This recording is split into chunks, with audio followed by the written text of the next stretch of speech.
Hello guys, greetings from the land of cherry blossoms. Once again, this is Dudes and welcome to my channel.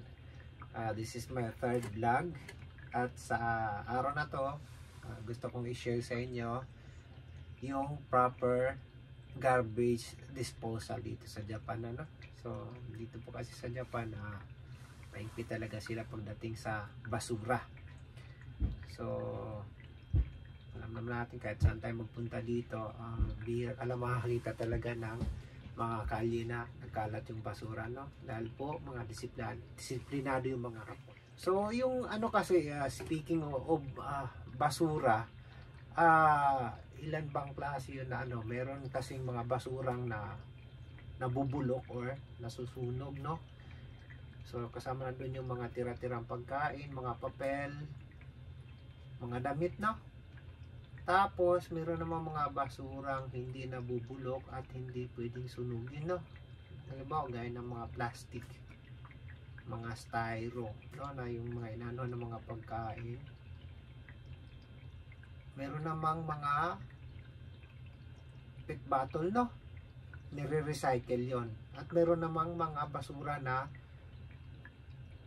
gaya ng mga bakal, no? Bakal, mga basag ng mga plato, mga bote, mga lata, no? So po yan dito sa Japan, binubukod-bukod po nila yan. So dito sa lugar namin sa Minamiko, may mga araw yung pagtatapon, no? So yung mga basurang nabubulok o nasusunog tuwing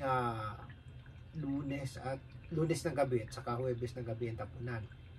Yung mga naman dito sa sa Minamiko, yung sa lugar namin, yung PET bottle kada Huwebes ng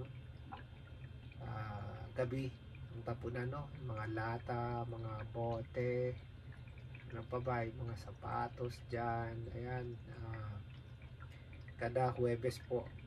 So linggo-lingguhan yan, ay so kailangan lang nating pagbukod-bukurin talaga yan. So meron yun namang yung nabanggit ko kanina, yung mga mga bakal, mga basag na bote, mga payong, yung mga ganyan, yan, kada 4th Wednesday of the month yung tapunan yan. So minsan lang talaga sa isang buwan dito sa lugar namin sa Minamiko, So meron po tayong para madaling ma-distinguish yung mga basura. Meron po silang inilaan na mga plastic bag or garbage bag, no? May kulay-kulay po yan. So dito sa lugar namin sa Minamiko, ito po yung garbage bag na o plastic bag para sa garbage na nabubulok o nasusunog, no? So kasama na dito yung gaya nung nasabi ko, yung mga tira-tirang pagkain or mga papel or mga damit, no? Doon naman sa sa PET bottle or mga plastic na hindi pwedeng sunugin, na pwede namang i-recycle, ito naman siya kulay blue, no? Ayan. So ito yung kada Huwebes ng gabi at tapunan dito sa lugar namin sa Minamiko, no? Ngayon doon naman sa mga basura na minsan lang sa isang buwan, kada 4th Wednesday lang yung tapunan. Ito naman siya, kulay green siya, So ayan, may mga nakasulat naman sa Nihongo, may nakasulat sa Brazil, Korea. Unfortunately wala yata English dito, wala akong nakita ng English.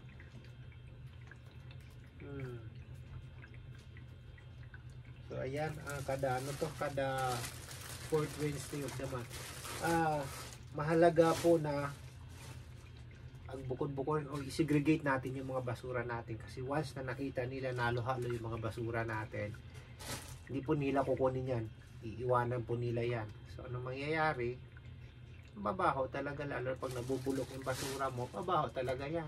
Minsan dito kasi sa lugar namin, sa building namin, marami kami, ilang building to, Daiichi, Daini, Daisang, no? So building 1, 2, 3, no. So sungit yung landlord namin dito. Matanda na kasi, lalo na yung asawa niya. Majungit. So nagagalit.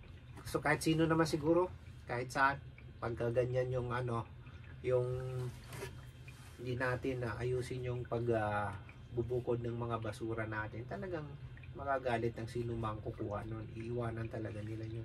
So mas mahalaga na sumunod po tayo sa mga alituntunin kung saan tayo nakatira, no? Kasi ang batas dito talaga sa Japan, mahigpit, may pangil. So ganito po siya, no? Pag nagtapon tayo ng mga PET bottle, nilalagay natin sa ganitong plastic na yung kulay blue kasi nire-recycle nila yan. So mas maganda para makatulong tayo dun sa mga ano, kasi sinisegregate pa nila yan eh. Tinatanggal talaga nila to. Saka itong mga cup, no? So para makatulong tayo sa kanila na mabawasan yung trabaho nila, at mas maganda makipag-cooperate na lang tayo. Sa amin kasi ginagawa namin, ako talaga, particularly ako, ginagawa ko na mahigpit ako. So ginagawa ko, tinatanggal ko na ito, nilalagay ko dito. Ito rin non-burnable din siya, mga plastic, yung mga styro na ganito. So pinagsama-sama lang, nire-recycle din yata nila yan. Tapos ito tinatanggal ko na para, medyo tinatanggal ko na to para makatulong na rin ako sa kanila. Tapos ito nilalagay ko dito, ito, no? So malaking bagay din to pag makipag-cooperate sa kanila, para at least yung ano, yung bad impression nila sa mga dayuhan mabawas-bawasan. Ayan. So pag nagtapon tayo, malinis na siya, hindi na nila kailangan ano pa. Tapos itong kulay green naman na to, ito yung mga basura na tawag dito, yung mga hindi talaga nasusunog, mga bakal. So medyo, kasi minsan lang sa isang buwan nila hinahakot ito. Dito sa lugar namin sa Minamco, every 4th Wednesday lang siya ng buwan, inaano. Kaya minsan lang sa isang buwan, halimbawa yung mga kaserola hindi mo na kailangan, no? Eto, mga ganyan, mga bakal dyan, mga sirang payong dito, ayan sa kulay green na plastic na to. So ulitin ko, every 4th Wednesday of the month lang siya hinahakot. Tapos itong mga ano naman na to, ito naman na to, kada Huwebes ng gabi yung tapunan. Ito namang mga nasusunog o mga nabubulok na basura, which is sa pulang ano natin ilalagay, kada Lunes at saka Huwebes din ng gabi tapunan. Kasi mga ano, yung mga nabubulok na basura, bumabaho kasi, kaya 2 beses nila hinahakot dito yan. So since ito hindi naman nabubulok dahil damit ang laman niya, bulok na pantalon, dito namin nilalagay sa beranda kasi ayaw kong magulo dun sa kusina. So yung naiwan na lang dun talaga sa gumibako or sa ano, sa nalagyan ng babasura, yun na lang yung nabubulok, which is hindi naman talaga siya ano, maamoy kasi bukas Huwebes yata, bukas tapunan na siya. So talagang guys, pati sa isang linggo naghahakot ng mga ganong basura, kaya hindi talaga siya bumababa. Ganito sila ka ano dito, kadisiplinado when it comes to garbage disposal, no?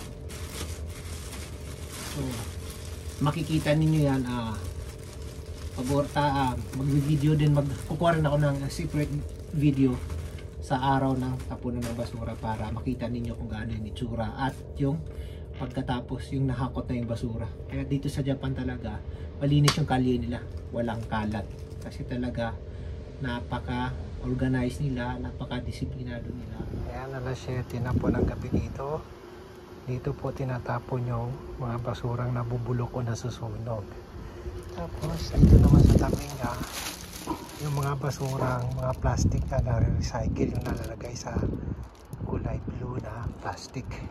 Dito naman, ito yung PET bottle, no? So makikita ninyo wala na siyang level, no? Okay, tapos dito naman, dito yung para sa lata, dito naman yung para sa bote. So yan, nakabukod talaga siya. hanggang sa hakutin na yan ng basurero. Okay. So ayan ha, ito na po siya. Bali, na-late lang ako ng konti, nahakot na yung lata. So ayan yung mga bote. Tapos ito yung pet bottle. Yung mga basura na plastic na. At sa tabi lang niya mismo yung mga nabubulok at nasusunog. So mamaya lang hakutin na yan ng basurero. Actually maulan po ngayon dito sa Minami ko. So ayan, hindi ako makapag-vlog. Distress na ako kasi 4 na araw nagsunod-sunod na umulan dito. Ito na po yung tsura pag nahakot ng basura. Actually dito kahapon, no? Dito tayo nagtapon ng basura. Ayan. So may nakalagay dyan. Malinis na siya. Wala talagang kalat. Ayan, dito yung mga pet bottles ha, mga bote at lata, no? Dito naman yung mga plastic, no? So, ayan, may nakalagay talaga. So ayan, malinis na siya. Nililinis talaga nila pagka nahakot na yung basura. So ayan. So ayan. Okay, nandito na po tayo sa last part ng ating video, yung Japanese vocabulary, no? So yung Japanese vocabulary po natin sa araw na to ay gomi or basura or garbage at bombetsu, no? Segregate or paghiwa-hiwalay, no? So ulitin ko lang guys I might stand corrected, no? Kasi gaya ng madalas kong sinasabi, hindi naman kasi ako perfecto din. So kung meron pa kayong ibang paraan kung paano siya gamitin sa pangungusap, pwede nyo akong i-criticize, but paalala lang ha, be friendly ha. Okay, so without any further ado, eto na. So gomi o shiterumai ni bombetsu sinakeriba naranai. So you must segregate your garbage before disposing it, no? So kailangang pagbukod-bukurin mo ang basura bago mo ito itapon. Okay? So sana ay nagustuhan nyo po yung video natin sa araw na to. Pag nagustuhan nyo po, pwedeng paki-like na lang, paki-share, hit sa lahat, paki-subscribe, and don't forget to hit the notification bell para maging updated kayo ulit sa aking next video. Maraming salamat. Bye-bye.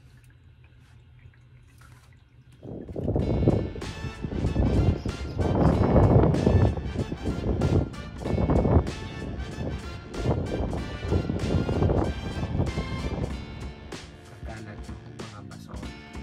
Basura.